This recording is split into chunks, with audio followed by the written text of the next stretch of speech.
నలుగురు మెచ్చిన నలుగురు తిట్టిన విలువలే శిలువగా మోశావు.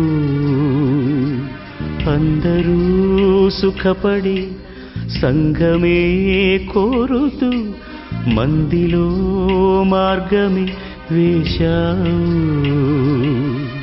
నలుగురు నేడు పదుగురిగా, పదుగురు వేలు వందలుగా నీ వెనకే అనుచరులై నడిచారు.